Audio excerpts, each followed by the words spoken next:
right, so this is going to be my take on the lunging box scare, Halloween prank. So there's a video on YouTube. You'll see a clip here in just a second that shows a guy going through town with a box that you can open up and scare people really good for Halloween. It actually turns out to be a box that's made by VFX Creates, I believe is what it is. And they actually sell a whole bunch of different style boxes that you can use. Two things though, they were sold out for this year, and they're also like $1,700. So I kind of wanted to take a stab, see if I could make something with kind of stuff that I had around. And yeah, so this is going to do a quick overview of kind of my build. I'm terrible at taking video throughout, but there'll be enough there to piece together to see kind of how it works, in case anybody wants to kind of make their own.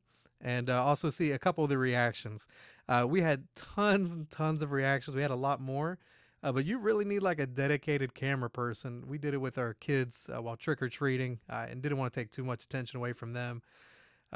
So there was a lot of good scares that we missed. It was a lot of fun. It was a fun build. And yeah, I hope everyone enjoys the content. So yeah, you can see the build started out pretty easy. Just kind of laying it out here. There's mirrors involved. That's part of the illusion that there's nothing in the box. These were purchased from Lowe's. It was actually a 30-inch by 30-inch sheet. That they'll cut for you there in the store for free if you give them some dimensions. I think I did 3 10 by 10s, and then these were 10 by 12s maybe. So this part was actually figuring out how the mechanism would work. So I originally started with some aluminum flat bar, and then used a rivet gun to be able to rivet the joints together. And it actually seemed to do incredibly well. I was really pleased with how everything was turning out. I was able to get it to open and close very smooth, a little bit stiff, which I thought would work out pretty well. Here, this is me milling a piece of steel to actually kind of enclose the scissor mechanism in and be able to pin one side. That allows you to kind of like slide down one side and allow it to extend that way. However, as you'll see here, there is some complications with, I don't know, physics, and I had to work through that. Question is, why is this so incredibly easy with a single finger, and using this is impossible? As it turns out, I have no clue why the flat bar didn't work that great. However, I switched to box tubing, 3/4 by 3/4 aluminum box tubing, and used bolts and nuts to go through instead of rivets, with a nylon washer spacer kind of in between, and life just worked.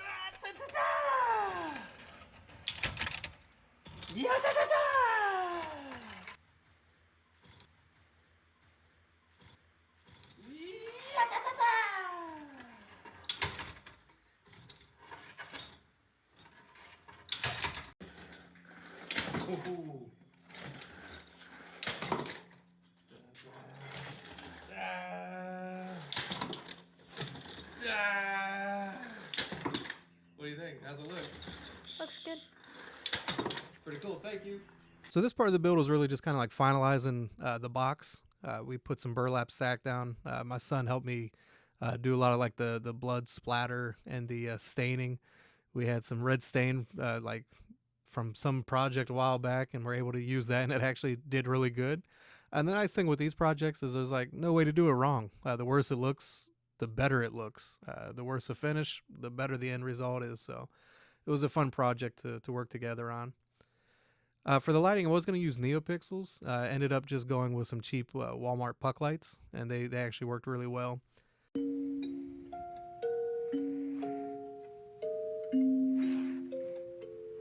So yeah, this is probably about the best video I have of showing what the inside looks like. Inside of there's a Pi Zero that's going to run the Python script on boot.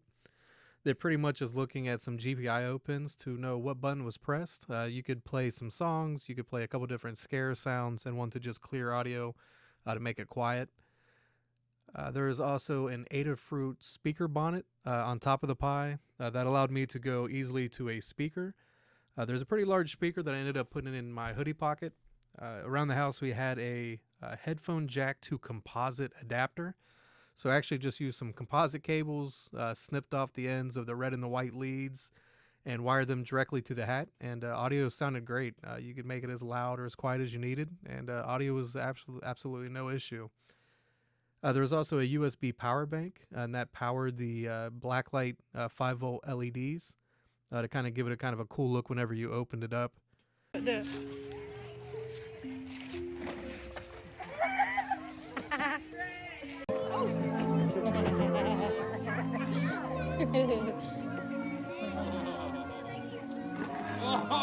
Oh, that is intense. Lucy, check this out.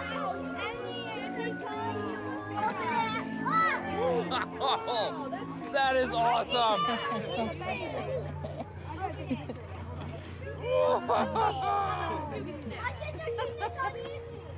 There you go.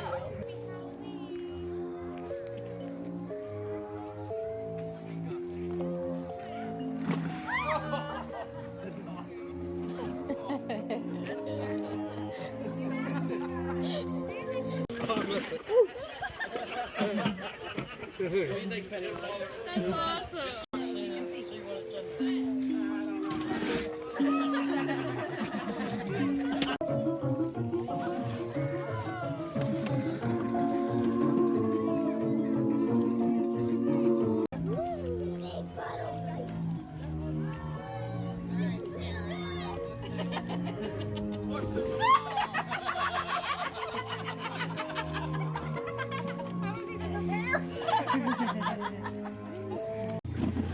Oh, okay, all right.